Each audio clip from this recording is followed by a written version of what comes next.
بحبيب الله طه المصطفى بدر الكمال. அஸ்ஸலாமு அலைக்கும் வரஹ்மத்துல்லாஹி வரகாத்துஹு. தொடர் 75.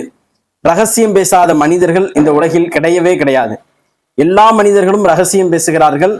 எல்லோரிடத்திலும் ஏதோ ஒரு ரகசியம் உள்ளுக்குள்ளே இருந்து கொண்டே இருக்கிறது. அது ஒரு காசுக்கு பெறாததா இருந்தாலும் சிலர் அதை ரகசியமாகத்தான் பார்க்கிறார்கள் என்பதை நாம் அறிந்து கொள்ள முடிகிறது. அல் குர்ஆனும் சில ரகசியங்களை பற்றி பேசுகிறது. அப்படி அல் குர்ஆன் பேசக்கூடிய ரகசியம் என்ன?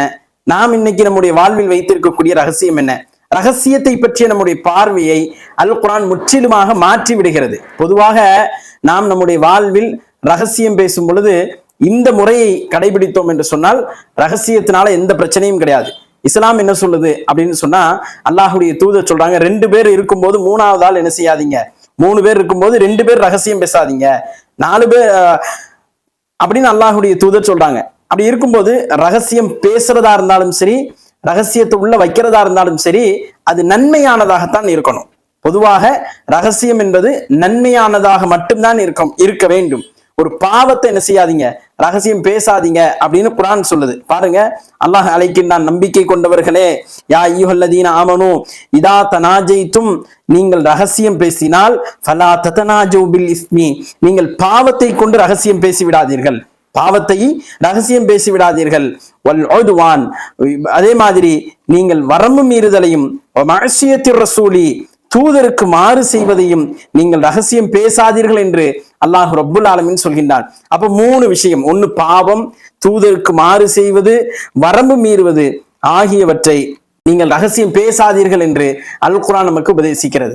அப்ப நம்ம வாழ்க்கையில பேசக்கூடிய ரகசியம் என்பது எந்த காலகட்டத்திலும் இந்த 3க்கு அப்பாற்பட்டதா இருக்கக்கூடாது. இது அல்லாஹுடைய தூதருடைய காலகட்டத்தில் இறக்கப்பட்டது. சில முனாஃபிக்குகள் குறித்து அல் குர்ஆன்ல அது பேசப்படுகிறது என்றாலும் கூட மூமின்களுக்கு பல உபதேசம் இருக்குது. அதனாலதான் அல்லாஹ் மூமின்களை அழைத்து என்ன செய்யறான், அவர்களுக்கு உபதேசிக்கிறான். ரகசியம் பேசுவதாக இருந்தால் என்ன செய்யாதீங்க, பாவத்தையும் வரம்பு மீறுதலையும் தூதருக்கு மாறு செய்வதையும் நீங்க ரகசியம் பேசிடாதீங்க அப்படின்னு அல்லாஹ் ரப்புல் ஆலமீன் இங்க உபதேசிக்கிறான். அப்ப எதை ரகசியம் பேசணும் அதையும் அல்லாஹ் சொல்லித்தாரான். வதனாஜு பில் பிர்ரி வத்தக்வா, நன்மையையும் இறையச்சத்தையும் நீங்க ரகசியம் பேசுங்க. என்ன நன்மை செய்யலாம், எப்படி தக்வாவோட இருக்கலாம், நம்ம தஹஜ்ஜத்துக்கு எழுப்பலாமா, இன்ன பிற இபாதத்துகளை செய்யலாமா, ரகசியம் பேசுங்க, பிரச்சனையே இல்லை. சஹாபாக்களுக்கு மத்தியில இருந்துச்சுல, ரசூலுல்லாஹ்ட்ட வந்து பேசுறாங்க.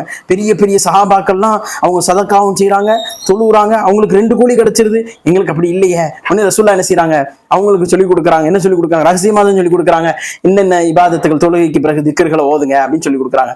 பிறகு அவர்கள் தெரிந்து கொள்கிறார்கள், செல்வந்தர்களான நபித்தோழர்கள், அவங்க அதையும் செய்ய ஆரம்பிக்கிறாங்க. ரசூலுல்லாஹ்ட்ட திரும்பி வராங்க, இதையும் செய்யறாங்க. யார் ரசூலல்லாஹ்? அப்ப அல்லாஹுடைய தூதர் என்ன செய்யறாங்க, அது அல்லாஹ்வுடைய கரத்துலதான் இருக்குது. அப்ப உள்ளத்திற்கு ஏத்தாக்கள கூலி வரும். அப்ப இது ரகசியமா தான் பேசுறாங்க. நிறைய ரகசியங்களை பேசியிருக்கிறார்கள். ஆனால் பாவத்தை என்னைக்கும் பேசினது இல்லை, அசிங்கத்தை என்னைக்கும் பேசினது இல்லை. நம்ம வாழ்க்கையிலையும் பாவத்தையும் மார்க்கத்திற்கு வரம்பு மீறுதலையும் என்றைக்கும் பேசிவிடக் கூடாது. வத்தகுல்லாஹ் அல்லதி இலைஹி துஹ்ஷருன் அப்படின்னு அல்லாஹ் முடிக்கிறான். எவன் பக்கம் ஒன்று சேர்க்கப்படுவீர்களோ அந்த இறைவனை நீங்கள் பயந்து கொள்ளுங்கள் என்று அல்லாஹ் அந்த வசனத்தை முடிக்கிறான். அப்ப ரகசியம் பேசினாலும் அல்லாஹ் என்ன செய்வான், உங்க ரெக்கார்டு எடுத்து வச்சிருப்பான். நீ இதைத்தான் ரகசியம் பேசின, புறம் பேசுறது ரகசியமா தான் பேசுவோம். இன்னைக்கு பாவங்கள் எல்லாம் எப்படி ரகசியமா நம்ம வாழ்க்கையில் வருது, புறம் ரகசியமா தான் வரும். ஒரு பாவத்தை செய்ய போறோம்னா ரகசியமா என்ன செய்வோம், கூட்டாளியை சேர்ப்போம். இன்னைக்கு பாவம் செய்யற அத்துணை பேரும் ரகசியம் பேசுறாங்க. எதுக்கு? பாவத்தை அங்க போய் செய்யலாமா, இங்க போய் செய்யலாமா, அந்த தியேட்டர்ல படம் பார்க்கலாமா, இங்க போய் சிகரெட் குடிக்கலாமா, இப்படி பாவத்தை ரகசியம் பேசக்கூடிய சூழலை பார்க்கின்றோம். அப்ப பாவத்தை ஒரு மூமின் ரகசியம் பேசக்கூடாது, நன்மையை ரகசியம் பேசலாம், அது மார்க்கம் ஊக்குவிக்கிறது. தக்வாவை ரகசியம் பேசலாம், இறையச்சத்தை அது மார்க்கம் என்ன செய்து ஊக்குவிக்குது. நீங்க என்ன ரகசியம் பேசினாலும் சரி அல்லாஹ்வின் பக்கம் ஒன்று திரட்டப்படுவீர்கள் அப்படிங்கிறத ஞாபகத்துல வச்சுக்கொடுங்கன்னு அல்லாஹ் என்ன செய்யறான், எச்சரிக்கிறான். கவனமாக இருப்போம். தொடர்ந்து இணைந்திருங்கள். அடுத்த தொடரிலே சந்திப்போம். அஸ்ஸலாமு அலைக்கும் வரஹ்மத்துல்லாஹி வரகாத்துஹு.